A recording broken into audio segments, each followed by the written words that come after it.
Suara saya terdengar. Ada lagunya.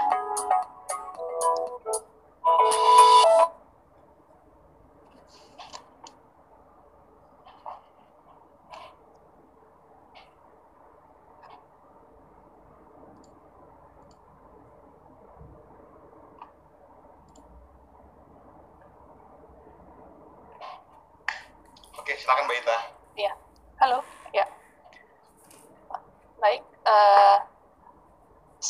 pagi. Sehat, selamat, kita bisa. Oke, Assalamualaikum warahmatullahi wabarakatuh. Waalaikumsalam.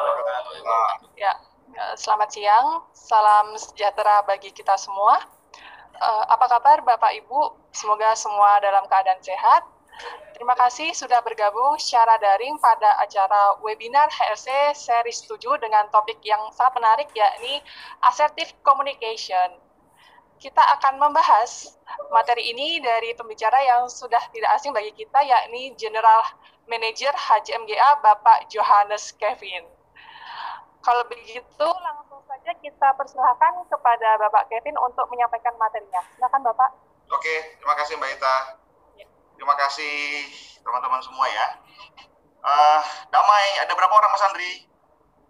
Ada 5 Pak. Wah, cakep. Oke.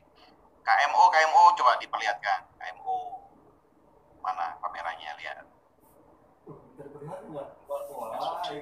Lihat teman-teman KMO.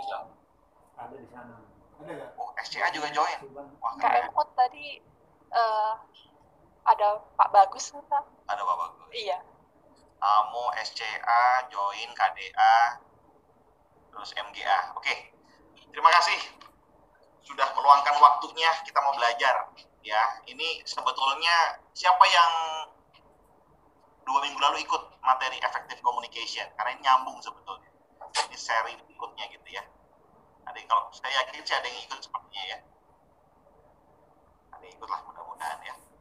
Oke, sekarang kita langsung mulai, kita belajar judulnya Assertive Communication. Saya yakin sudah ada yang pernah ikutan mungkin di training-training sebelumnya, atau juga yang kalau yang masih baru, oke, good. Ya, kita mau belajar. Ini share screen-nya udah bisa ya? Nah, kita ya. Oke. Ya, saya share. Sudah terlihat mudah-mudahan ya. Sudah Pak. Sudah ya, sudah terlihat ya. Oke, kita hari ini mau belajar assertive communication. Apa sih itu assertive communication? Jadi sebelum saya masuk ke assertive communication, sekali lagi saya mau ngingetin ya yang ini, gitu ya. Jadi ini harus paham dulu, ini materi 2 minggu yang lalu, gitu ya, tentang efektif komunikasi. Ya, jadi sekali lagi komunikasi. Karena asertif yang kita belajarin ini nanti itu bagian dari effective communication. Artinya adalah kalau asertifnya mau berhasil, kita harus tahu dulu bahwasanya komunikasi yang kita lakukan itu sudah efektif atau belum. Jadi saya mau ngingetin lagi ya, bahwasanya komunikasi yang efektif itu ada seorang pengirim pesan dan ada penerima pesan, disampaikan pesannya, ya apapun bentuk pesannya gitu ya. Cuman harus dipastikan pesannya ini itu ada feedback dari penerima, sehingga pengirim dan si penerima ini memiliki pemahaman yang sama. Karena seringkali kita kalau lagi bicara ngomong ya, itu si pengirimnya just ngomong saja, tidak peduli si penerima ini paham atau tidak, dan yang penerima juga takut bertanya, akhirnya sama-sama arahnya berbeda, akhirnya terjadi yang namanya miskomunikasi yang sering jadi kambing hitam gitu ya, apalagi di kita yang organisasinya cukup besar ini gitu ya. Jadi siapapun bisa miskomunikasi, jangankan komunikasi lisan, komunikasi tulisan saja kadang-kadang bisa miss, karena yang nulis mungkin buru-buru atau typo, terus yang nerima pesan itu cuman bacanya juga karena nggak ada niat untuk membaca, akhirnya juga salah arah dan dua-duanya jadi tersesat gitu ya. Siapapun kita ya, mau di dalam organisasi perusahaan, mau di rumah dengan saudara, suami istri, dengan anak, komunikasi yang efektif sekali lagi adalah kuncinya ada pengirim dan penerima harus punya pesan yang diterima dengan persepsi yang sama. Itu dulu. Jadi ini sepaham. Oke. Ya, ini saya ulang quick aja. Jadi pentingnya efektif komunikasi itu membantu untuk memahami orang lain dan situasi dengan cara yang lebih baik, ya, memecahkan perbedaan, membangun kepercayaan ya. Jadi kalau dua pihak itu bisa berkomunikasi dengan efektif ya. Oke.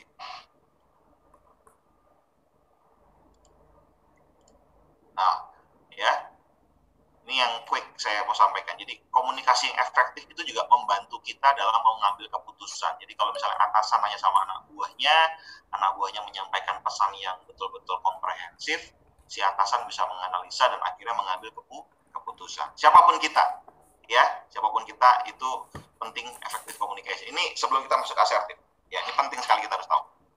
Nah, yang 7C yang 2 minggu lalu kita belajar dalam effective communication, kita harus komplit, harus sopan, consciousness, harus penuh pertimbangan, consideration, harus clarity, harus betul-betul clear apa yang disampaikan, harus konkret apa yang disampaikan, itu yang dilakukan, courtesy dengan sopan kita menyampaikannya, dan kita menyampaikan dengan correct, dengan tutur bahasa yang benar, gitu ya. Ini 7C yang 2 minggu lalu kita sampaikan. Belajar untuk bagaimana menjadi orang yang bisa efektif berkomunikasi, gitu ya. Terlepas dari itu juga, bahasa tubuh kita itu sangat membantu kita dalam menyampaikan pesan yang efektif. Intonasi juga penting. Bayangkan kalau selama teman-teman dengerin saya ngomong, intonasi saya datar, misalnya, selamat siang, mari kita belajar asertif adalah efektif. Coba bayangin kalau 2 jam ngomong begitu, ya begini aja saya juga nggak tahu siapa yang tidur gitu ya, apalagi kalau begitu ngomong intonasinya datar. Oke ya, baik. Nah, kebiasaan, saya balik lagi. Nah, ini sebetulnya ada di dalam 7 habit yang kelima kalau nggak salah ya, atau ke-6, 5 atau ke-6 ya. Jadi konsep di dalam proses komunikasi itu perlu adanya yang namanya empati. Ya, bagaimana kita sebagai orang yang bicara itu, kita harus bisa berusaha mengerti lebih dahulu lawan bicara kita, baru kita berusaha untuk bisa dimengerti oleh lawan bicara. Saya ulangi lagi ya. Jadi prinsip dasar dari sebuah komunikasi itu, kita bisa berhasil kalau kita bisa mengerti orang lain lebih dahulu.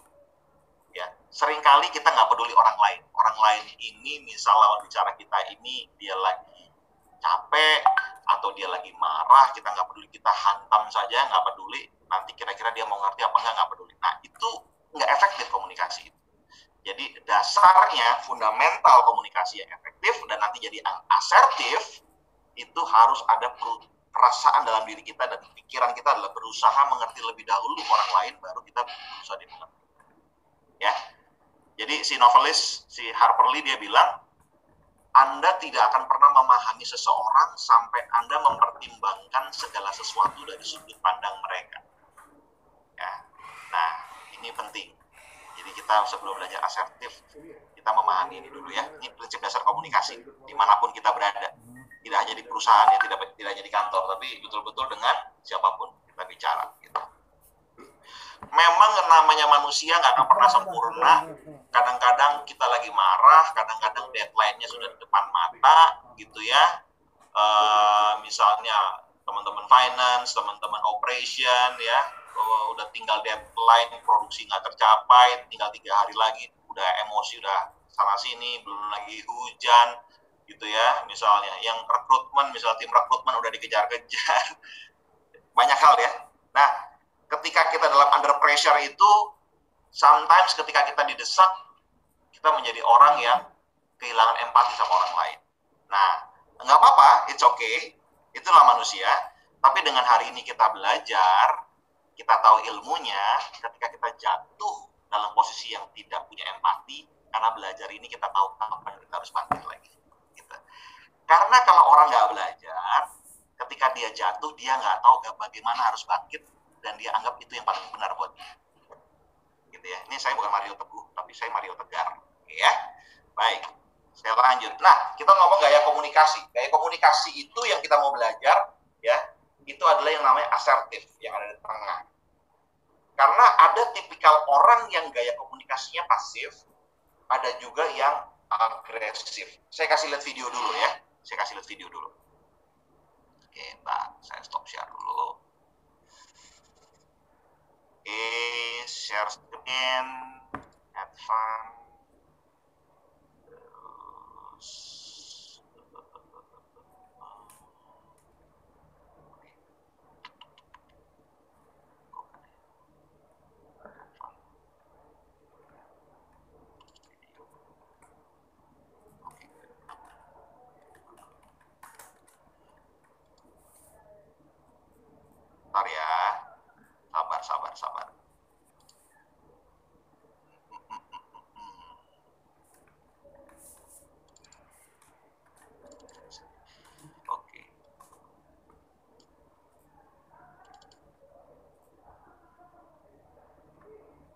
Kelihatan nggak ya videonya?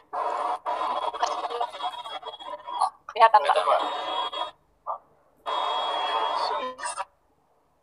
I'm sorry to bother you. Would it be okay if I ask you to finish your call?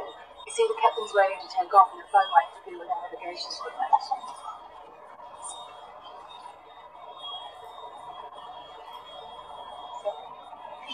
Oke, ini video ketika seorang pramugari mengingatkan penumpang yang udah mau take off tapi dia masih pakai telepon ya. Diingetin, Pak, udah mau take off, tolong handphonenya dimatikan. Tapi yang penumpangnya biasa ya, bersikukuh, I'm on the phone, dia bilang gitu ya. Dan akhirnya si pramugarinya ya sudahlah, sambil berdoa mudah-mudahan ini pesawat baik-baik aja gitu, dan dia pergi. Ini tipikal yang pasif. Oke. Sekarang saya mau kasih lihat yang satunya lagi. Ya, saya mau kasih lihat yang satu lagi. Turn off now, sir. Captain's waiting to take off. Just finish my call. You're finished now. Oke. Bisa tahu bedanya? Mana yang pasif dan yang agresif? Yang terakhir agresif. Yang terakhir yang Pak. agresif. Iya. Ya. Terakhir agresif ya. Jadi, Pak, udah mau take off. Saya masih nelpon. Ya wes, nggak usah ngomong apa-apa lagi, langsung diambil, dicemplungin. Untung handphonenya handphone Nokia jadul gitu ya. Nah, saya kembali lagi. Oke, siap. Ada di sini. Nah, jadi kita belajar situasi banyak ya di setiap kehidupan kita tuh menghadapi orang-orang yang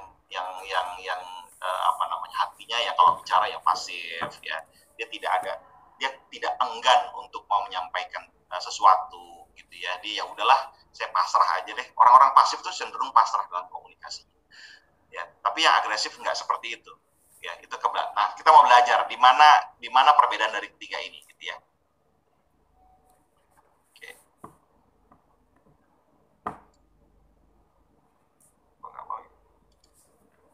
Oke. Nah, ini yang pasif ya. Ini tipikal yang pasif. Orang yang pasif itu, kalau tadi lihat video tadi, Gary, ya waktu dia yang lagi pasif, itu tidak mampu menyatakan pikiran, kebutuhan, dan perasaan pribadi karena merasa kurang penting. Jadi dia bilang, ya sudahlah, mungkin karena orang ini orang penting, dia teleponnya penting, ya sudahlah, dia pergi. Padahal dia harus menyampaikan ini demi keselamatan semua orang, handphone harus dimatikan. Tapi dia akhirnya pergi begitu aja gitu. Nah, coba kita renungkan, siapa yang pernah naik pesawat? Saya yakin semua udah pernah naik pesawat. Tiba-tiba sudah mau land, sudah mau take off gitu, ada samping kita lagi telepon atau masih WhatsApp dan segala macam. Ya, kalau yang pernah boleh kasih reaction, angkat tangan atau segala macam gitu, boleh. Nah, saya pernah ngalamin kayak gitu ya. Saya pernah, dan saya memberanikan diri untuk menyampaikan aja, tapi dengan cara yang baik. Pak, mohon maaf ya, tadi udah disampaikan, nggak boleh handphone dimatiin aja kita, karena kita udah mau berangkat. Ketika saya ngomong sopan begitu, ternyata dia bisa paham. Lain mungkin kejadiannya kalau saya ngomongnya, Pak, Bapak ini sudah berapa kali naik pesawat? Bapak dari desa mana? Nah, mungkin itu menjatuhkan dia, itu bisa ribut saya sama dia. Padahal tujuan cuma minta supaya handphonenya dimatikan. Tapi karena omongan saya menyakiti dia dengan cara yang agresif, itu bisa jadi ribut. Dan tujuannya nggak tercapai. Ingat ya, tujuannya cuma untuk mematikan handphone. Oke, yang kedua. Tidak mampu mengatakan tidak. Karena dengan mengatakan tidak, orang lain takutnya jadi rasa kecewa. Jadi kalau diajak sesuatu yang, ya diajak korupsi, diajak hal-hal yang nggak benar gitu ya, banyak kasus-kasus ya, diajak demo sama temennya gitu ya, diajak mortal, diajak mogok kerja, karena yang ngajak teman baik gitu ya, pada hati dia mengatakan, aduh saya nggak mau, saya pengen kerja, saya butuh kerja, anak istri saya harus saya kasih makan, tapi karena nggak enak sama temen, akhirnya ya udah deh saya ikutan mogok. Akhirnya karena ikutan mogok, dia kena PHK juga dan dia menyesali semuanya. Hanya gara-gara apa? Hanya gara-gara dia menjadi orang yang pasif. Gitu. Ya. Terus apa lagi? Membiarkan orang lain tampil.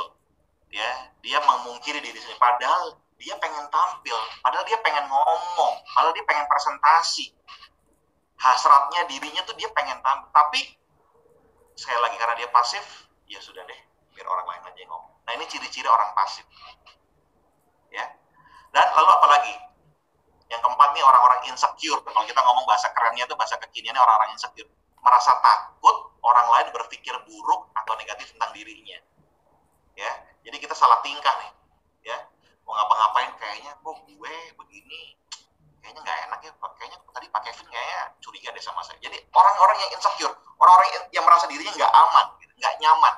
Nah, inilah orang-orang yang sulit untuk mencapai tujuannya, tujuan hidupnya, tujuan karirnya, tujuan dalam rumah tangganya mungkin jangan-jangan. Karena apa? Dia merasa insecure. Ya, saya yakin kalau orang-orang insecure itu dia gampang panik, dia nggak tenang, ya. Nah, ini yang bahaya, tipikal-tipikal yang pasif. Lalu yang berikutnya yang agresif, ya. Perhatikan tadi video tadi, agresif. Ya, orang-orang yang menyatakan perasaan, pemikiran dan kebutuhan dirinya, tapi nggak peduli sama orang lain. Dia nggak peduli handphone tadi dicemplungin itu handphonenya orang lain, dia nggak peduli. Mau rusak kayak udah tahu nih, naik ini pesawat mau take off, kamu pakai telepon udah salah, pleng, dah. Ya, tercapai nggak tujuannya? Tercapai tadi, handphonenya mati. Tetapi habis itu ada dampak yang lain nggak? Bisa jadi dia digugat, bisa jadi dia dituntut balik secara hukum dan segala macam. Jadi orang hati-hati dengan kita yang agresif, ya, cenderung menuntut, kasar dan bahkan menyakiti orang lain. Masih ingat ya kasus kemarin? Mungkin lagi rame yang di Palembang, masih ingat nggak? Kasus seorang menyakiti menyiksa perawat, ya, itu tindakan agresif. Ya. Terlepas dari apapun infonya, perawatnya nyabut suntikan infusnya anaknya salah, terlepas dari apapun itu namanya, ya, dia tidak punya hak untuk melakukan kekerasan seperti itu. Ya, bahkan dia ngomong kasar misalnya, kamu perawat GOBOLK gitu, itu juga nggak boleh gitu. Ya. Nah, itu orang-orang yang kita renungkan kapan kita menjadi orang yang agresif. Ya. Hari ini kita belajar ternyata itu tidak membuat hidup kita lebih baik, gitu ya, dalam komunikasi. Ya. Lalu yang ketiga, ingin mempengaruhi hasil pembicaraan, tapi kita nggak mau dipengaruhi. Jadi kita maunya mendominasi pembicaraan. Orang lain ngomong apa, kita anggap salah. Pokoknya kita merasa diri paling benar. Pernah menghadapi orang kayak gini? Oke, mudah-mudahan nggak pernah. Ya. Oke. Pernah. Oh, pernah, Mas Woyi pernah. Oke, ya direnung-renungkan. Tapi ya Mas Woyi kalau menghadapi orang yang agresif, jangan jadi agresif. Ya, kita mau jadi tetap yang asertif. Siap. Pernah, Pak. Oh, ada Pak Azam. Halo Pak Azam. Siap, Pak. Wah, Siap. Kevin. Oke. Ya memang dalam hidup ini kita dimanapun bisa ketemu sama tipikal siapa saja ya, gitu ya. Bahkan kalau yang lebih menyakitkan tuh kalau ketemu sama yang levelnya udah tinggi sekali dan ngomongnya agresif gitu. Saya pernah ngalamin itu. Ya karena sudah jadi stigma di mana-mana orangnya ngomongnya kasar, akhirnya kita lebih baik ya, cari aman juga gitu ya, karena di posisi sangat tinggi gitu. Ya sudahlah. Oke. Nah, sekarang kita mau belajar apa itu asertif gitu. Nah, kalau teman-teman nanti googling assertive communication training ini itu mulai diajarkan, mungkin saya lupa ya tepatnya, saya googling lagi tahun 70 atau 80. Jadi gini, dulu awalnya di Amerika itu dulu awalnya banyak sekali terjadi kasus kekerasan terhadap perempuan. Ini awalnya sebetulnya, gitu ya. Nah, perempuan-perempuan yang mengalami kekerasan ini itu tidak ada yang berani mengungkapkan apa yang terjadi, sehingga di sana seringkali dibuat adanya lembaga-lembaga sosial untuk consulting, konseling, gitu ya. Nah, dari situlah akhirnya mulai dibangkitkan gerakan assertiveness, yaitu gerakan-gerakan yang mau menyampaikan apa yang terjadi secara jujur. Saat itu gitu. Ya, itu awal muasalnya ternyata dari situlah, dasar itulah akhirnya dibuatlah gerakan assertive communication ke semua orang. Ya, apa sih sebetulnya asertif? Jadi asertif itu kalau nanti teman-teman googling, ya sama deh. Ini mungkin literaturnya beda-beda tipis, tapi saya yakin esensinya. Orang yang asertif itu adalah orang yang mengekspresikan pikirannya dia, kebutuhannya dia, perasaannya dia, tapi tanpa menyakiti orang lain. Dia berani mengekspresikan Halo Pak. Kedua apa? Ya ada WA ya. Nanti dihubungin itu orang-orangnya supaya bisa rapi nanti sore. Oh siap Pak.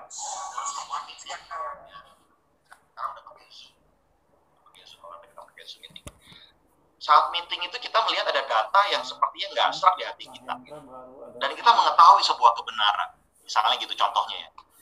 Tapi ada orang-orang yang berani mengungkapkan. Ya, dia ngomong, mohon maaf Bapak-Bapak, saya mau sampaikan kayak tadi slide yang ini saya nggak serak dengan datanya ya. Nah, ada orang yang berani mengungkapkan. Ini orang-orang yang asertif. Tapi ada juga yang, jarne lah wes. Itu orang yang pasif. Dia nggak mau menyampaikan. Kalau orang yang agresif gimana? Pak, itu Bapak dapat data dari mana? Bapak bisa analisa nggak sih? Udah berapa tahun Bapak kerja? Itu orang-orang yang agresif. Ya, jadi kita mau di mana? Kita mau jadi orang yang asertif. Kita mau menghargai diri kita sendiri karena kita mau mengekspresikan diri kita, pikiran kita, tapi tidak menyakiti orang lain. Oke. Ya, menyatakan perasaan dengan jujur dan langsung tetap dengan pertimbangan orang lain juga, mempertimbangkan orang lain. Ya, dan kita mau berpihak pada diri sendiri nih. Ya, kita mau mempertahankan pendapat kita juga boleh, itu hak dalam hidup kita mempertahankan pendapat kita boleh. Tapi sekali lagi, jangan menyakiti orang lain. Itu yang asertif. Jadi kuncinya tadi pertama ya, yang tadi dibilang sama si Stephen Covey ya. Berusaha mengerti lebih dulu, baru kemudian dimengerti. Jadi harus kita punya rasa empati. Jadi perilaku asertif ini harus didasari apa? Oleh sikap yang saling menghormati. Ya. Karena menjadi asertif itu menunjukkan Anda menghargai diri sendiri karena Anda ingin menyatakan pikiran kita, kebutuhan perasaan kita, tapi tidak melanggar hak orang lain. Sehingga mendorong komunikasi yang efektif. Sampai sini ada pertanyaan? Atau ada yang baru paham? Oh, ternyata itu toh asertif. Saya pernah. Jadi kalau bahasa orang ngomong asertif itu sebetulnya identik dengan equal dengan artinya tegas. Seorang pemimpin harus asertif. Yes, karena seorang pemimpin harus tegas. Asertif itu tegas. Tegas itu artinya dia harus menyampaikan pendapatnya dia. Dan dia harus memilih sebuah keputusan. Ya, makanya pemimpin, kalau kita mau jadi pemimpin, dan kita yang sudah menjadi pemimpin saat ini, saya yakin semua orang jadi pemimpin saat ini. Nggak bisa, kita harus asertif. Bayangkan kalau manajer-manajer government gitu, cek dulu. tidak asertif. Film saya. Iya nggak? SIM card itu pakai MC. Saya. Ketemu sudah aku siapa? Yang penjahatnya itu. Yang dari sampai. Kira-kira mau dibawa kemana proyeknya? Nah, kira-kira gitu. Dia harus asertif, dia harus memberikan satu pendapat. Walaupun dia setuju, saya setuju sama pendapat kamu. Itu bagus. Ayo kita jalankan, suka dan duka kita hadapi bersama-sama. Misalnya begitu. Itu pun sudah suatu hal yang asertif. Dia menyatakan pendapatnya. Tapi kalau dia, saya nggak ada pendapat, saya ikut-ikut aja. Saya nggak peduli dengan keadaan ini. Itu udah bahaya ya. Menandakan dia sudah tidak asertif. Oke ya. Kalau sudah tidak asertif, silakan berobat ke yang mental tadi, yang Dokter Nova tadi. Dari Mas Lukman. Keren. Dokter Nova. Oke. Ya. Jadi orang gini. Jadi pertanyaan gini, Pak, asertif itu sebetulnya karena apa ya orang menjadi tidak asertif, atau kenapa orang menjadi orang yang pasif, kenapa orang menjadi agresif gitu. Ya sebetulnya ini mungkin juga ada faktor masa lalu ya, karena di Indonesia itu kecenderungannya lebih banyak. Kalau saya pernah dulu diskus sama teman-teman di HR, para trainer-trainer yang communication skill ya, rata-rata mereka ngomong orang tua Indonesia kecenderungannya banyak yang pasif ketimbang yang agresif. Kenapa orang pasif? Karena Indonesia itu secara budaya memang budaya menghormati, budaya sungkan itu sangat kuat. Masih ingat ya kita waktu mendidik anak-anak kita gitu. Anak-anak kita tuh kalau misalnya lagi bermain agak jauh sedikit, nggak boleh, jangan jauh-jauh. Dia cuma hitungan ya, aja. Terus pegang, jangan dipegang-pegang. Ya, dari kecil udah terlalu banyak larangannya.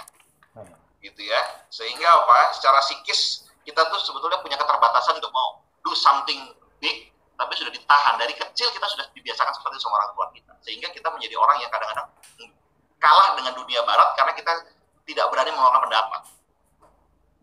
Jadi kalau anak saya kebetulan sekolah di BINUS, itu di International School, dengan Cambridge kurikulum, itu saya baru kelas 1 SD, kelas 2 SD sudah presentasi dan bikin presentasi gitu. ya pakai PowerPoint. Dulu saya kelas 1, kelas 2 SD. Coba bahasa nanya kelas 1, kelas 2 SD ngapain dulu gitu. Ya, nggak pernah gitu. Kita nggak pernah. Kita diajar untuk menghafal, ya, menghafal. Kita tidak pernah diminta pendapat. Sehingga kalau zaman dulu kita ada yang bertanya di dalam kelas tuh kadang-kadang lirik-lirikan. Kalau bisa nggak usah bertanya gitu kan. Coba anak-anak zaman sekarang di sekolah-sekolah yang udah modern. Any question please, everybody raise hand gitu. Karena sekarang udah diajarin untuk menjadi orang yang asertif, berani mengeluarkan pendapat. Jangan berani. Takut Pak, Dulu takut. Itulah budaya Indonesia. Betul. Takut, malu, itulah budaya Indonesia. Sehingga sekarang kalau lagi meeting, ada pertanyaan Bapak Ibu, teman-teman. Nah, tutupnya mulai apa? Mulai agak geser-geser, kepalanya gitu nih. Cari aman, tidak kelihatan. Gitu. Nah, kita renungkan. Karena itulah cikal bakal kita menjadi orientasi.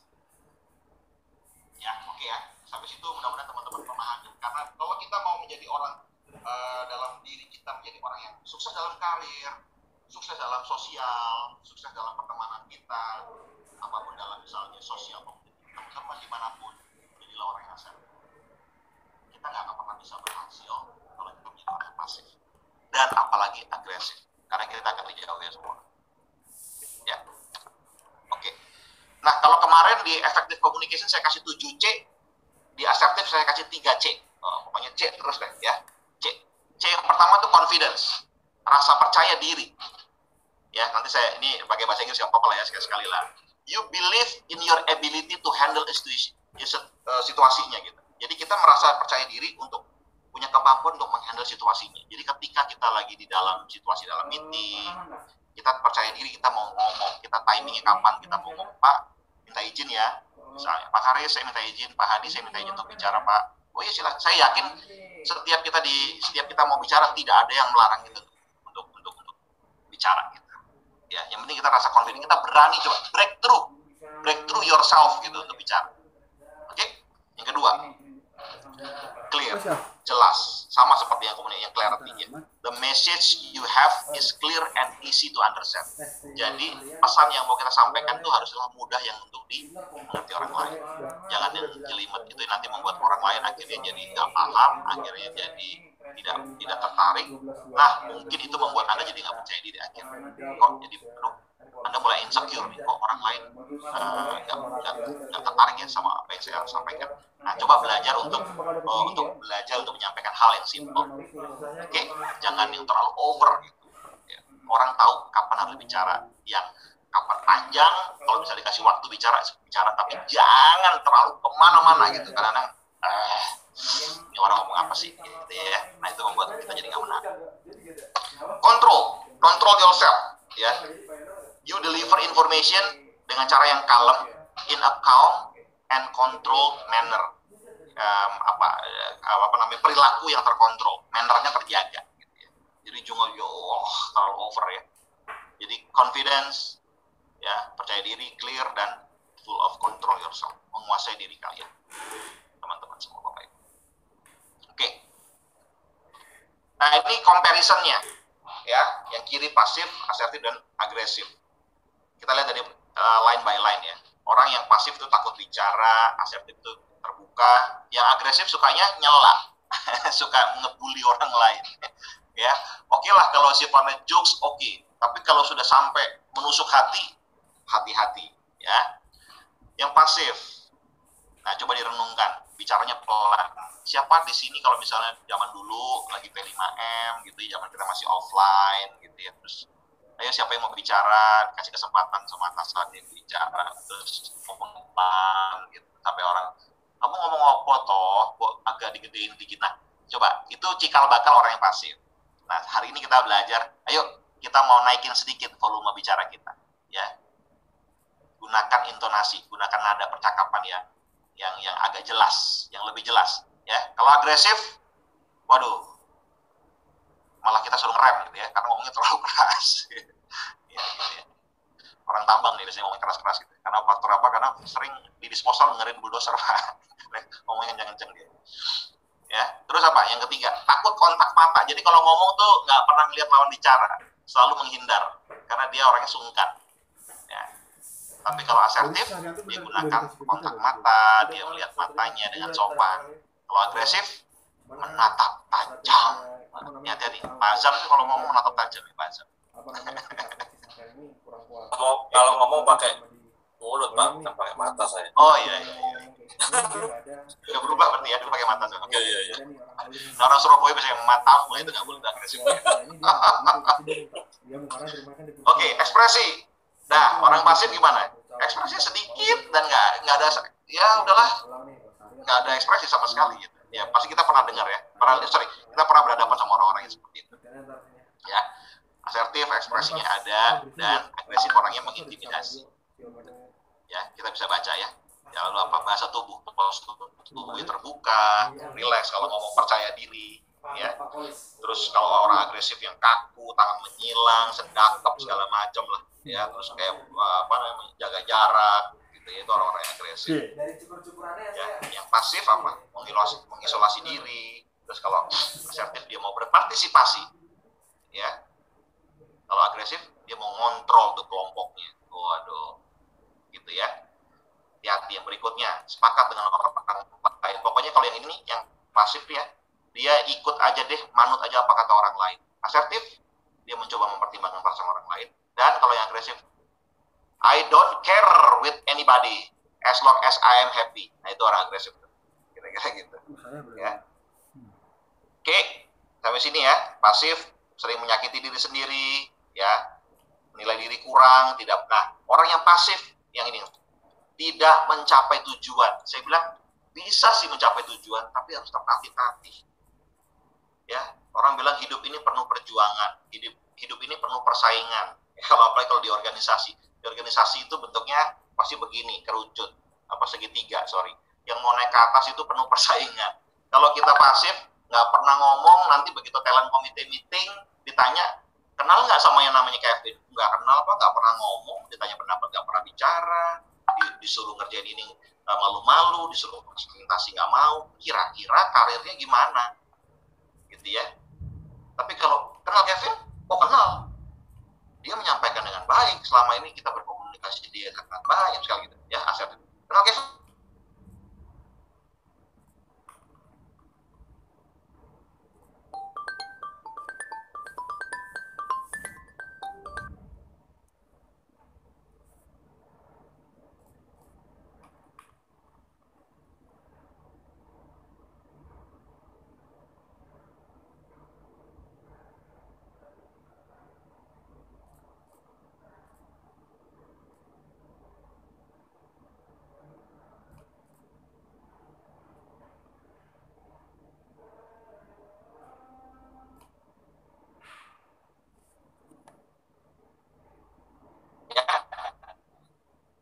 Pertanyaan dulu, silakan. Saya buka sesi pertanyaan. Hari ini kita nggak terlalu dikejar-kejar waktu karena nggak ada di gas. Ya, silakan. Siapa ini? Ya, Pak Yayat. Pak Yayat, silakan. Iya. Oke, Pak Kevin. Saya Yayat dari AMO, Pak. Mau tanya, Pak. Kalau untuk orang yang berstatement itu ambigu, itu masuknya kemana ya, Pak ya? Ketika statementnya itu ambigu, dia itu berkata itu perannya di mana posisinya? Di pasif, asertif, atau agresif, Pak? Oke. Ambigu ini artinya apa? Dia membingungkan. Dia pendapatnya kurang jelas atau gimana? Maksudnya ambigu yang dimaksud di sini? Ya, ambigu itu ada banyak beberapa pendapat yang kita lihat ya. Dari konteksnya tuh jadi membaur, nggak jelas lah. Nggak jelas. Nah, ya. Oke. Disinilah, nah sekarang gini. Oke, kita menghadapi orang yang ambigu, ya. Pendapatnya atau katakanlah berubah-berubah, betul nggak? Kurang apa buat besok, Pak? Nah, sekarang diri kita mau belajar jadi orang yang pasif, asertif, atau agresif. Kalau kita menjadi orang yang pasif, akhirnya kita gini, duh, orang ini ngomong kemarin, sekarang ini berubah-berubah terus. Ya sudahlah, saya doakan ya semoga dia segera sembuh dan semoga dia bertobat. Itu orang yang pasif, karena kita nggak mau mencoba berkomunikasi. Orang yang agresif gimana? Misalnya namanya si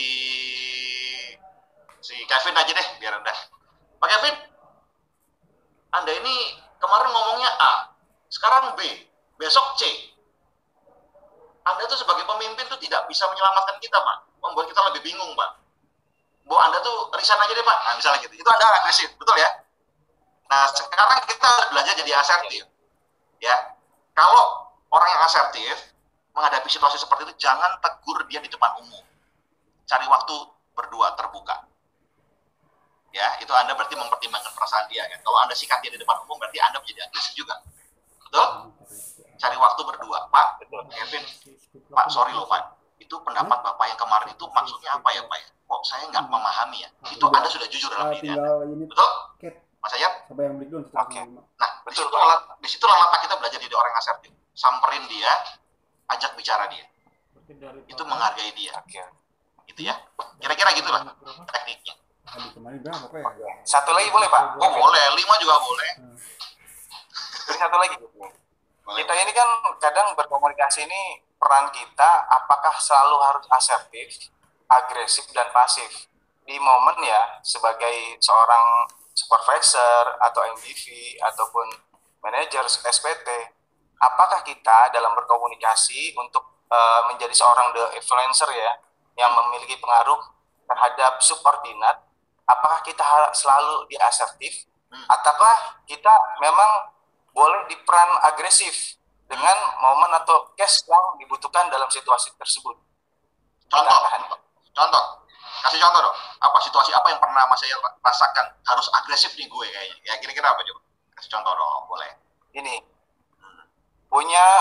misalnya punya subordinat yang memiliki tingkat kepedulian teman-teman yang di subordinat kita nih sering kali kita infokan, kemudian secara asertif ini yang saya lihat misalnya secara asertif ini kurang memiliki pengaruh kuat gitu.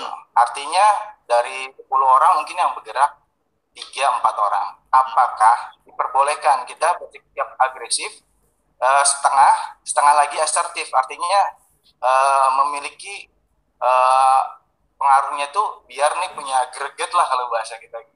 Oke. Bolehkah atau memang harus di stay di asertif aja sikap kita? Oke, good question. Oke, secara teori saya harus jawab, kita semua harus selalu di asertif. Teori, secara teori ya. Ya gitu ya Mas Ayat ya. Oke. Saya pun kadang-kadang nggak berhasil, terus terang aja. Kadang-kadang kalau sudah under pressure, sometimes controlling diri lagi situasi banyak sekali pekerjaan dan segala macam target di depan mata dan segala macam. Sometimes kita agresif, tapi saya menyesalinya. Gitu. Jadi saran saya tetap di asertif. Ya, asertif itu gini ya.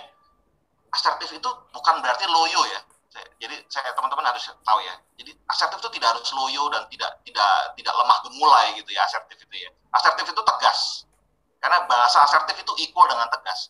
Panggil, sampaikan. Yang penting kita tidak dengan cara yang agresif. Kita ngomong dengan bodoh lah, kamu goblok lah, enggak. Ya. Tapi kita ngomong tegas. Saya minta, misalnya gini ya, ngomong. Saya minta nanti di bawah tuh ada teknik yang saya kasih tahu, teknik-teknik untuk menjadi orang yang asertif. Tapi ini saya kasih bocoran dulu ya. Kira-kira gini. Orang asertif itu panggil orangnya one on one berduaan dalam ruangan. Sesi coaching misalnya boleh aja dalam sesi coaching, sampaikan sama dia misalnya kan anak buahku namanya Kevin gitu, Mas Kevin, sorry ya, terus terang aja saya sebagai atasan kamu saya kecewa dengan hasil yang kamu sampaikan. Ini bukan agresif loh, ngomong kecewa itu nggak agresif, sampaikan ini hati kita jujur kecewa. Report kamu itu selalu terlambat. Saya selalu minta setiap hari Senin itu report sudah ada di tempat saya karena saya harus report ke HO, tapi kamu nggak pernah sampaikan. Kendalanya apa? Tanyain aja dulu. Oh dia cerita, oke.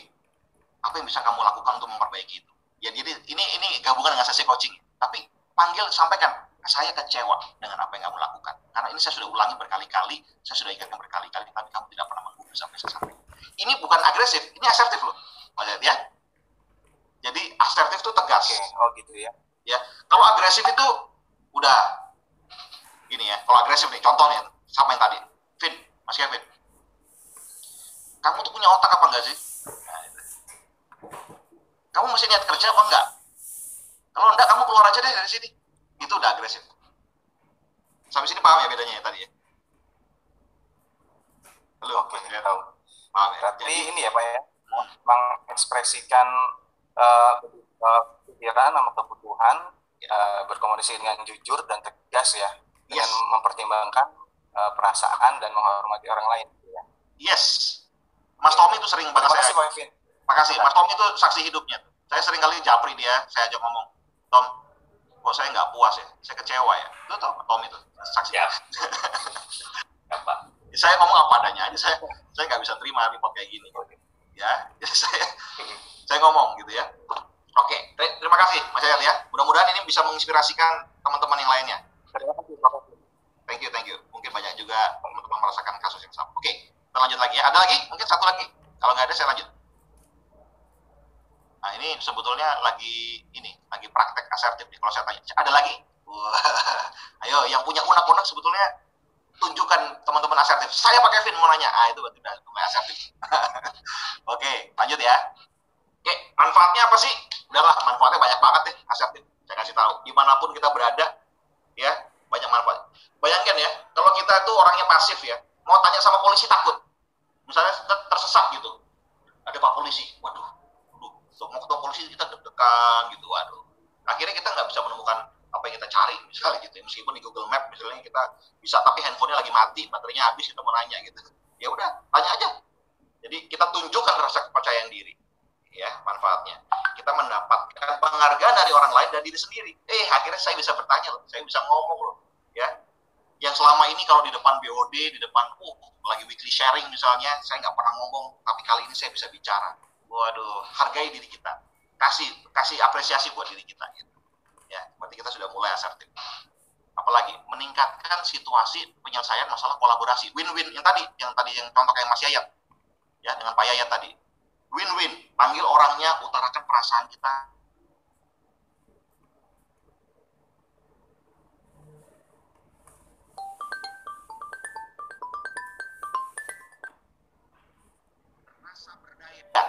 Orang yang pasif itu merasa nggak berdaya ya.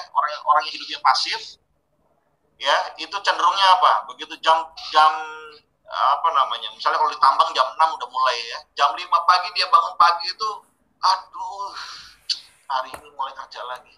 Ya pokoknya nggak pernah semangat kerja karena dia merasa nggak berdaya gitu. Orang yang pasif. Tapi orang yang dirinya punya empower, ada dayanya ada, dia punya rasa percaya diri, ya, dia selalu bisa mau menantikan hari berikutnya. Gitu. Ya. Apalagi hidup dengan kejujuran, ya. Jadi kita nggak merasa stres. Karena apa? Karena kita terlalu banyak memendam apa yang kita rasakan. Ya, secara emosional jadi nggak sehat. Bahaya. Kita nggak bisa menikmati gitu. Jadi kalau saya misalnya Pak Hadi telepon saya, Pak Kevin, bisa saya ajak, mohon maaf Pak Hadi, saya lagi nyetir misalnya, ya, maaf Pak Hadi, nanti saya telepon balik ya Pak Hadi, itu boleh, itu hak saya untuk menyampaikan hal itu, karena memang jujur apa adanya gitu, sampaikan, ya. Terus misalnya ada sesuatu hal yang urgent yang harus Anda sampaikan kepada atasan kita, gitu, ya, oke, jangan pernah mendelay pekerjaan, sampaikan aja, aduh saya mau telepon sekarang, Pak, enak nggak ya? Kayaknya nanti saya kalau telepon jam segini nggak enak nih. Tapi ada pekerjaan lain yang menuntut saya harus telepon, saya harus eskalasi ke atasan saya karena saya butuh keputusan. Ayo, orang yang asertif berani telepon, Pak, mohon maaf ya saya mengganggu. Mohon maaf nih ada keadaan yang sangat-sangat mendesak, saya harus ngomong sekarang. Sampaikan, saya yakin atasan kita bisa memahami. Kalau misalnya atasan kita yang agresif, kamu nggak ngerti jam berapa ini? Misalnya gitu. Pak, ini kalau Bapak nggak putusan sekarang, keadaannya bisa parah. Jadi saya minta waktu Bapak untuk mendengarkan saya. Nah, sampaikan aja dengan cara seperti itu. Ya. Dan yang terakhir, menunjukkan ketegasan. Siapapun kita, pasti ada seorang pemimpin. Pemimpin di perusahaan, pemimpin di rumah, pemimpin siapapun, pemimpin diri sendiri. We have to be assertive. Oke ya? Hal yang penting untuk memulai kita asertif. Hargai diri. Dan sadarilah bahwasanya kita punya hak untuk bicara. Kita punya hak untuk menolak. Kita punya hak untuk bertanya. Kita punya hak juga untuk minta tolong. Dan kita punya tanggung jawab pribadi. Ya, orang-orang yang asertif itu, dia dalam pekerjaannya akan lebih mudah karena dia berani bicara sama orang lain. Kalau nggak ngerti, dia mau tanya, Pak Tommy, saya nggak ngerti maksudnya. Itu orang asertif. Bisa nggak diterangkan maksud ini apa ya Pak? Saya kemarin kurang jelas. Itu orang asertif. Orang yang pasif ketika nggak ngerti, dia nggak akan pernah bertanya, dia mencari tahu sendiri dan akhirnya tersesat sendiri. Sedih ya hidupnya. Gitu. Lalu yang kedua, akuilah bahwa seseorang bertanggung jawab terhadap dirinya. Ya. Kalau kita mau sukses, itu adalah tanggung jawab diri kita sendiri. Kita nggak bisa minta orang lain yang tanggung jawab untuk diri kita. Makanya kita harus jadi asertif. Ya. Lalu identifikasi kebutuhan dan keinginan diri. Jadi kalau gini, saya selalu dulu waktu saya ngajar, teman-teman kalau lagi offline gitu, saya lagi ngajar. Siapa di sini yang setiap meeting kalau mau tanya selalu ragu-ragu? Gitu. Wah, ya saya Pak, dia jujur gitu. Ya udah saya kasih tools deh. Kita pernah belajar ya, 5W 1H. What, where, when, who, how, dan segala macam. Takut aja. Coba belajar menjadi orang asertif yang selama ini kamu pasif, belajarlah mulai bertanya dalam sebuah meeting. Catat aja, what, who, siapa yang melakukan. Itu kenapa harus dilakukan, Pak? Itu maksud data itu apa, Pak? Belajar untuk bertanya.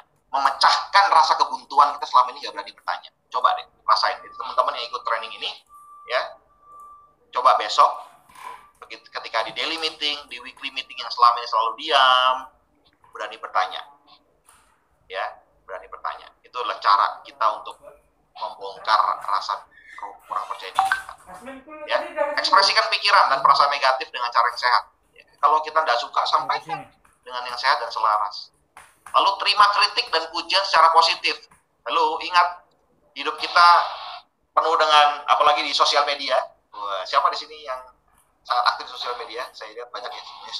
Kadang-kadang ada komen-komen yang tidak menyenangkan, dikritik gitu ya. Kemarin lagi rame tuh Atta Halilintar gitu, sama Ade Armando. Ayo jangan komen-komen kekayaan gitu ya. Itu biar kita tadi udah kasih tahu kita. Kalau kita orang yang nggak siap dikritik, akhirnya kita jadi marah, kita jadi agresif. Ya, berantem akhirnya, ribut dan nggak mau temenan lagi. Waduh, ya di WhatsApp group nggak mau, pokoknya nggak saling menyerang gitu. Ya. Lalu apalagi karena dikritik, nggak siap terima kritik, akhirnya dia jadi kehilangan rasa percaya diri, akhirnya minder dan jadi pasif. Nah, itu juga bahaya. Ya. Lalu apalagi belajar untuk mengatakan tidak ketika Anda butuh. Ya, kita belajar untuk minta tolong, kita belajar boleh menolak sesuatu, kalau emang kita nggak suka bilang nggak suka, gitu ya. Dan terus latih diri kita, latih intonasi bicara kita. Coba kalau di rumah, di depan kaca kita ngomong, suara saya sudah terdengar belum volumenya. Minta tolong istri atau anak kita atau suami, tanya, Bu, Bunda, saya ngomong ini kedengaran nggak sampai sana? Saya mau belajar intonasi suara saya mau belajar volume suara saya. Ya, karena selama ini kok saya ngerasa orang lain kurang mendengarkan saya gitu dalam ketika saya bicara. Ya, mungkin suara saya terlalu kecil. Ya.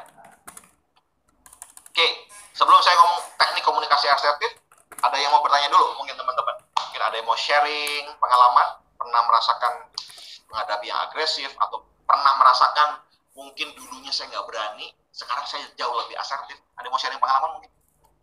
Monggo, ayo, ini latihan asertif nih. Silakan. Silakan Bapak Ibu, rekan-rekan saya yang mau sharing tentang komunikasi asertifnya. Ya, boleh. Oke, kalau udah ada, saya lanjut lagi. Ya. Nah, kita mau belajar di sini ada tiga cara, 3 teknik. Ya, 3 teknik untuk kita menjadi orang yang asertif.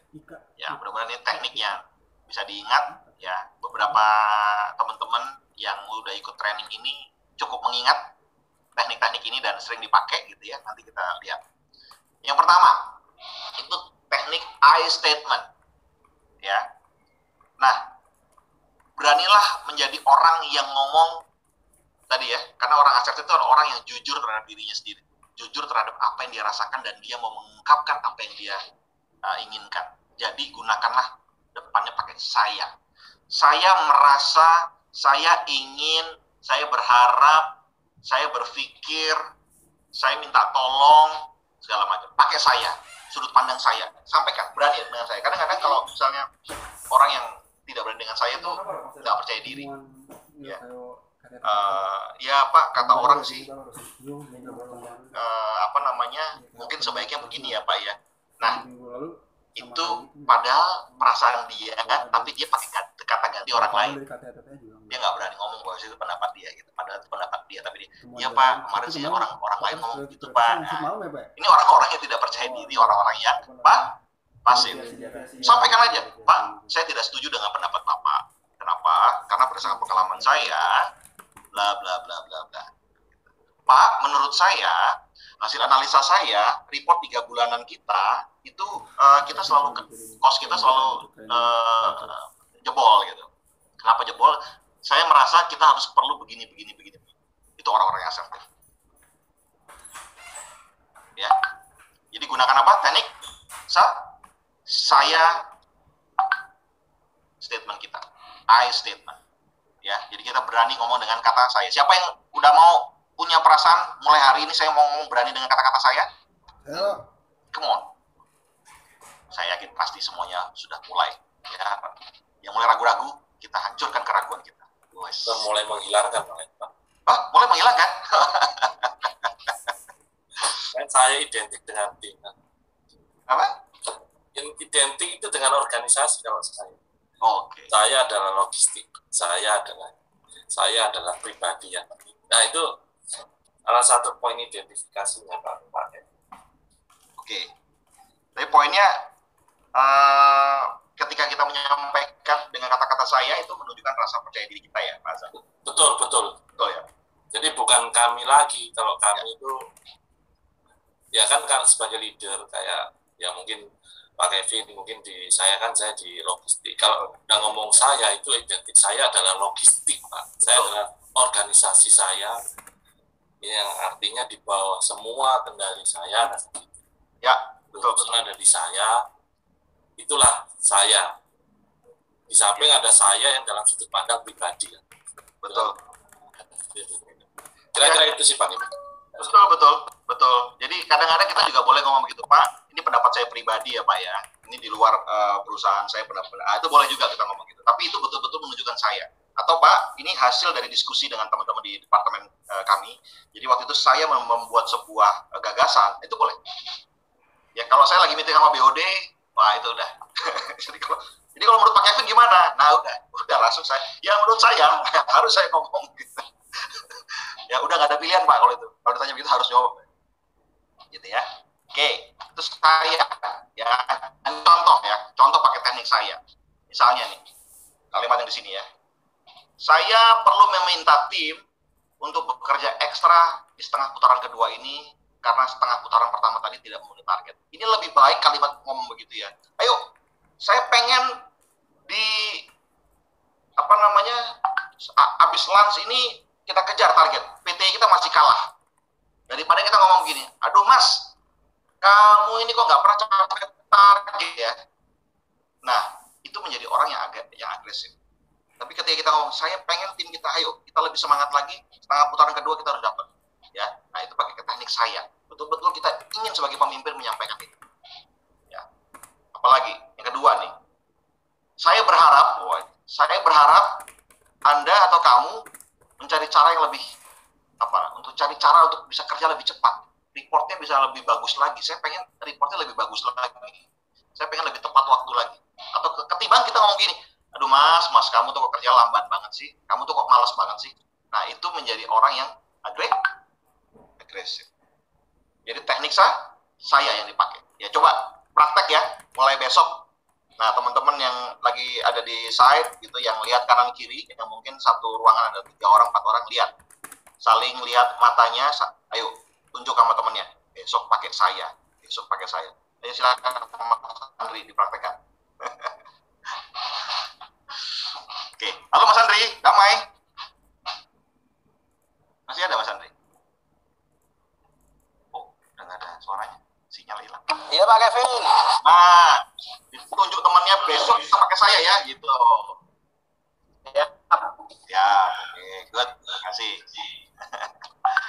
Nah, yang kedua ini namanya tekniknya apa tadi? Teknik pertama teknik I statement atau saya, ya.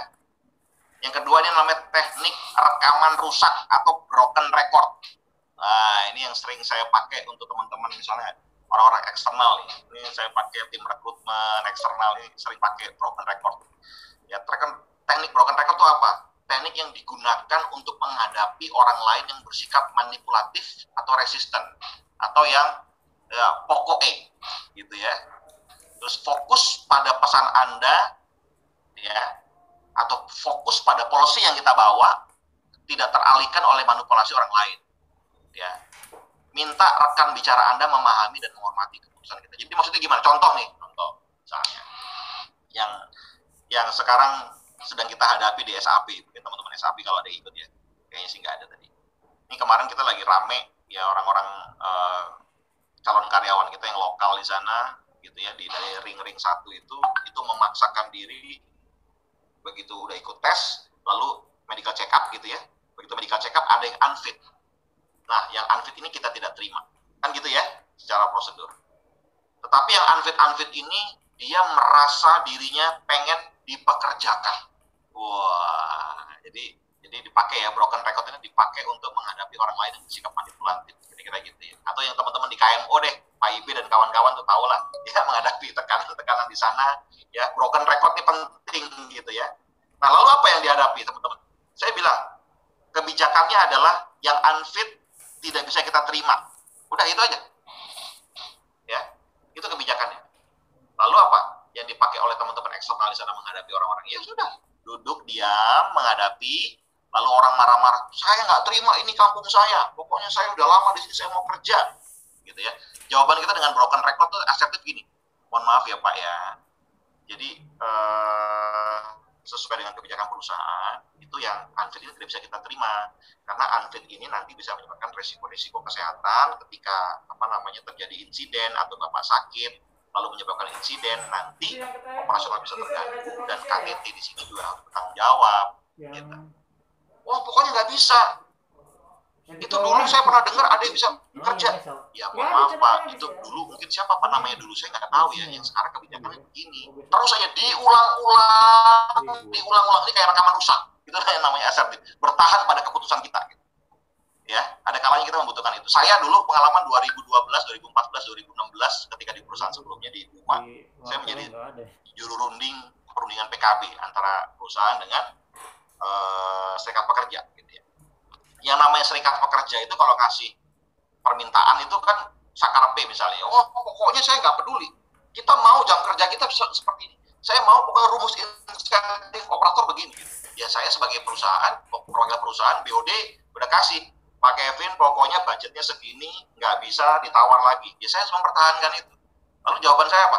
Ya mohon maaf teman-teman serikat, saya mewakili perusahaan, saya harus menyampaikan pendapat bahwasanya kita tetap pada formula insentif yang seperti ini. Kita tidak bisa rubah karena apa? Kondisi perusahaan belum membaik, industri batubara juga belum. Seperti itu. Itu teknik broken record. Ya. Ya mungkin teman-teman di MM purchasing juga begitu ya. Ketika lagi negosiasi pakai broken record. Gitu. Jadi Pak Azam mungkin juga pakai broken. Jadi ini hal-hal yang teknik-teknik yang seringkali kita mempertahankan pendapat kita. Gitu ya. Kita menghadapi anak buah. Misalnya yang suka telat. Kamu kenapa Mas? Mas siapa misalnya? Mas Kevin. Kamu selama ini saya lihat 3 hari belakang kamu telat terus. Ada apa? Oh iya Pak, saya begini. Iya, tapi kamu tahu kan jam kerja jam segini kan? Iya Pak, sampai tahu. Tapi saya udah nggak sanggup. Mas, cari cara bagaimana caranya. Yang jelas jam kerja kita adalah jam 6 harus sudah boleh fingerprint. Nah, terus dipertahankan pendapat kita, mempertahankan kebijakan apa yang sudah diambil. Itu teknik broken record. Ya, dimanapun ya, kita menghadapi situasi. Kapanpun kita bisa menghadapi situasi yang orangnya ngeyel. Jadi di sini nih, digunakan untuk menghadapi orang-orang yang bersikap manipulatif. Ngeyel, kadang-kadang juga dikasih tahu susah, ya. Tapi ya, kita harus kasih instruksi. Ya, ini yang perlu kita lakukan dengan teknik asertif. Jadi kalau saya menghadapi misalnya Mas Uung telepon saya di KDA ya, adik KDA sini ya. Ya, KDA ini banyak sekali kasus-kasus eksternalnya gitu ya, permintaan sana sini. Saya bilang ya udah broken record aja. Pokoknya kita nggak bisa kasih, gitu aja. Nah, caranya bagaimana? Tekniknya teman-teman di lapangan udah sangat hebat, gitu ya. Saya akui hebat lah. Ya, yang ketiga, jadi tadi teknik I statement, teknik broken record atau rekam utak, gitu ya. Kita ulang-ulang, kita mempertahankan pendapat kita. Dan yang ketiga adalah teknik gugah. Ya, teknik gugah ini singkatan dari yang ini. Ya, yang G-nya inilah gambarkan kondisi perilaku yang Anda perhatikan terhadap orang lain secara jujur dan objektif, lalu ungkapkan, nyatakan pendapat dan perasaan Anda terhadap perilaku tersebut yang di atas ini.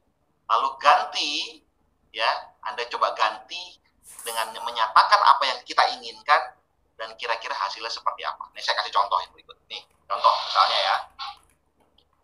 Ini gugah nih. Terus gugah, ya. Ini G-nya. Misalnya nih ada 2 orang teman ya, sama-sama SPT misalnya, yang satu misalnya SPT plan, yang satu SPT produksi gitu ya. Yang SPT plan misalnya lagi presentasi gitu. Terus dia ngomong sama temannya SPT produksi. Kamu tahu nggak? Kemarin ketika saya lagi presentasi laporan sama PM, kok saya perhatikan kamu beberapa kali memotong saya ya. Kamu tuh selalu mengganggu omongan saya gitu, dan nggak percaya sama omongan saya di situ waktu saya presentasi. Itu G-nya. Ini lagi ngomong sama temennya yang SPT itu, SPT produksi. Kamu tahu, saya tuh benar-benar terganggu. Saya ngerasa nggak enak kayak gitu. Ya, ketika kamu melakukannya, karena karena ketika kedua kalinya hal tersebut itu menekan posisi saya. Coba, nah ini di GA-nya, saya berharap ya pakai lagi ya, teknik A ya. Saya berharap selanjutnya kamu menunggu sampai saya selesai dulu ngomong, baru kamu kasih masukan. Ya, supaya apa? Hasilnya apa? Supaya hal ini menunjukkan bahwa kita tuh bisa kerjasama dalam tim. Ya, ini teknik gugah. Jadi kita harus ngomong dulu, kita perhatiin gitu. Contoh apalagi banyak ya. Misalnya ini mungkin yang suami istri gitu, lagi pacaran gitu ya. Si laki-laki ngomong sama yang perempuan, cewek sama pacarnya. Dek, kok saya lihat kayaknya belakangan ini kamu sering diem aja kalau saya ajak ngomong, kenapa deh gitu. Terus yang U-nya apa? Saya ngerasa nggak enak loh kalau kamu diem terus, itu rasanya tuh saya nggak bisa tidur, misalnya gitu ya. Nah, saya pengen tuh kamu ngomong deh, apa sih yang kamu rasain sekarang, supaya aku tuh lebih tenang, aku tuh bisa kerja tenang. Nah, itu gugah tuh ya. Gimana Pak Azam? Cocok gak? Cocok Pak, cocok ya. Kalau udah contohnya itu cocok Pak. Cocok. Ya saya nggak usah yang jauh-jauh pakai PM. Ya, jadi ini pakai tadi gugah. Ya, berani menyampaikan perasaan kita. Aduh, kamu kenapa sih begini? Ada apa? Coba deh, kalau misalnya kamu lakukan ini mungkin jauh lebih baik hasil. Itu teknik menggugah sebetulnya. Ya, mencoba menggantikan apa yang kita inginkan supaya dia lakukan. Gitu. Itu teknik gugah. Oke. Sampai sini, ada pertanyaan? Monggo. Sana udah jam 4 ya. Oke ya, saya lanjut lagi ya. Nah, ini coba kita praktekkan ya. Kira-kira kalau ini situasinya, kalau yang asertif itu gimana nih? Misalnya kita lagi belanja di sebuah supermarket ya, di Indomaret kayak, atau di Alfamart atau di mana gitu ya. Lagi ngantri di kasir, tiba-tiba ada orang menyerobot antrian di depan kita, ya. Terus dia bilang sama kita, saya harap Anda tidak keberatan ya, saya lagi buru-buru, saya lagi mau ngejar bus. Nah, kira-kira ayo, siapa yang bisa kasih jawaban yang asertif gimana? Ayo, silakan. Ada yang berani? Ya, Pak. Kalau ada yang nyerobot antrian kita di depan kasir, dia bilang saya mau ngejar bis nih Pak, mohon maaf Pak. Nah, ya dia serobot. Yang asertif gimana kira-kira? Yuk, tes. Wah, ragu-ragu semua. Ya wes, saya kasih deh. Nih, kita ngomong aja, maaf ya, saya juga sedang terburu-buru. Jadi tolong Anda ngantri aja di belakang. Saya juga terburu-buru. Gitu. Ya, jadi sampaikan kalau saya mohon maaf, saya lagi terburu-buru juga. Gitu ya. Kalau yang pasif, kira-kira gimana? Ya wes lah. Ngalah aja. Nah, kalau yang agresif? Wah, kalau yang agresif bisa jadi, matamu apa? Segala macamnya, kata-kata kasar. Ya, oke. Nah, ini mohon maaf nih, contohnya lagi masalah makanan. Nggak apa-apa ya, meskipun di puasa ya. Contohnya aja ya. Ketika di restoran, Anda lagi mesen nasi goreng ayam, tapi si pelayannya salah nih. Nasi goreng seafood. Wah, padahal kita alergi seafood gitu ya. Terus si pelayan minta maaf karena nasi goreng ayamnya habis, dan hanya ada nasi goreng seafood gitu. Tapi Anda nggak mau. Kira-kira jawabannya apa nih? Kita mau alergi, ya. Kira-kira apa jawabannya? Marah-marah. Waduh, kamu nih gimana? Saya udah lapar, nunggu udah berjam-jam, udah setengah jam, keluarnya salah lagi. Nah, itu agresif ya. Nah, bilang aja, sampaikan, maaf ya, saya tadi pesan nasi goreng ayam, bukan nasi goreng seafood. Saya tidak sedang ingin nasi goreng seafood. Ya, mungkin ditambahin lagi. Saya pengen, ya udah, tolong diusahain gimana caranya nasi goreng ayam. Atau kalau nggak ada nasi goreng ayam, selain seafood apa, misalnya gitu. Yang penting kita tidak, ya udah karena kita alergi kita nggak bisa makan. Ya, sampaikan begitu. Dalam meeting, ada 2 orang rekan kerja Anda sibuk ngobrol, nah, sementara ada seorang rekan yang lainnya sedang prestasi gitu. Terus kita mau nunggu 2 orang itu yang lagi ribut di dalam meeting. Ngomongnya gimana? Udah langsung aja. Permisi ya Mas ya, saya nggak bisa dengerin si Andi yang lagi presentasi gitu. Bisa tolong stop dulu bicaranya, tunggu sampai Andi selesai bicara. Ya, tapi seringkali kita apa?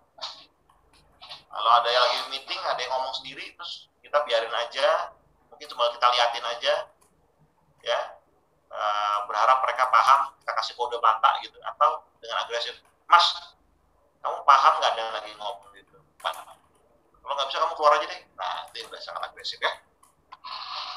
Apalagi sekarang, ya ini kita lagi mimpin meeting, tiba-tiba ada yang cemberut, ada yang diam, yang biasanya ceria gitu ya, tiba-tiba dalam meeting itu dicemberut gitu.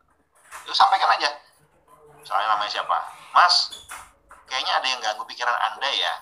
Oke deh. Boleh kalau mau di-sharing di sini, kalau enggak ya udah kita cari waktu lain ya untuk bahas ya. Mudah-mudahan gak ada yang mengganggu pikiran kamu ya. Gitu, sampaikan aja gitu. Karena kita ngerasa ada yang nggak serak. Terus apa lagi? Saat meeting misalnya sering nih, tiba-tiba orang nyela pembicaraan Anda ya, ada motong. Sampaikan. Nah, permisi ya, saya sedang ngomong gitu. Kalau bisa tunggu sampai saya selesai bicara. Nah, seringkali nih kalau kita dulu acara yang sangat tenar dulu ya, ILC, perdebatan sana sini, itu udah banyak yang agresif ya teman-teman ya. Saya nggak begitu serak tuh kalau ngelihat udah diskusi tiba-tiba yang sini ngomong, yang ikut yang sini ngomong nggak mau diem, akhirnya semua dua-duanya ngomong, akhirnya semua orang tidak tahu apa yang diomongin gitu. Ya itu sangat agresif, menurut saya tidak baik untuk dicontoh. Dan saya berharap di HPMU tidak ada yang seperti itu dalam situasi meeting, baik di weekly, daily ataupun monthly meeting KPI segala macam. Ya, yang terakhir, ya tadi teman kita janji mau nelpon kita, mau diajak ke misalnya bareng main di kolam renang, mau dikenal temennya, tapi kita nggak diajak, ujung-ujung ngomong dong. Kita kadang-kadang, nah ini yang kadang-kadang kita ngerasa, ada apa ya? Apa dia nggak mau berteman sama saya? Atau saya ngomong, saya tuh kecewa loh, kamu tadi udah janji sama saya loh. Ada apa sih? Coba deh ceritain deh. Ada yang salah nggak sih sama saya? Kok kamu nggak jadi ngajak saya? Nah, gitu. Sampaikan aja. Ini melatih diri kita untuk menyampaikan apa yang kita rasakan. Gitu teman-teman. Ya, ini slide saya terakhir. Semoga bermanfaat belajar kita hari ini mengenai asertif, dan ini salah satu tools yang mana bisa membantu kita untuk bisa merubah diri kita, bahkan merubah hidup kita. Ya, dulu sebelum tahun 2008 tuh, ya, saya kecenderungannya juga menjadi orang yang cukup pasif gitu ya. Masih nggak berani, nggak percaya diri gitu ya. Tapi 2008 saya ikut training yang breakthrough the limit gitu ya. Saya ikut training dan segala macam, akhirnya saya mulai berani bicara, berani ngajar, berani segala macam gitu. Itu merubah hidup saya dari saat itu sampai hari ini gitu. Dan saya sudah buktikan dengan cara asertif ini, itu membuat hidup kita jauh lebih, kita bisa mengungkapkan apa yang kita rasakan. Kita bisa berani, tapi sekali lagi kita harus lagi 3C ya. Apa tadi? Confidence, clear, dan apa tadi C terakhir? Confidence. Kontrol, Pak. Control yourself. Ya, selama kita bisa mengontrol, kita nggak agresif, itu tidak menyakitkan orang lain gitu. Ya, saya tahu hidup kita nggak selamanya selalu indah gitu ya, sesuai ekspektasi kita. Memang kita menjadi orang yang harus lebih dewasa untuk mengontrol ekspektasi dan emosi kita. Sesekali kalau kita lagi emosi, kita tiba-tiba agresif karena tekanan pekerjaan, nggak apa-apa. Hari ini kita belajar ketika kita salah, kita merasa bersalah, dan kita kembali lagi ke cara yang benar untuk dalam organisasi kita. Itu aja yang saya bisa sampaikan ya teman-teman ya. Mudah-mudahan ini bermanfaat buat kita semua. Saya minta maaf kalau ada yang salah. Tapi sebelum saya tutup, mungkin ada pertanyaan. Silakan.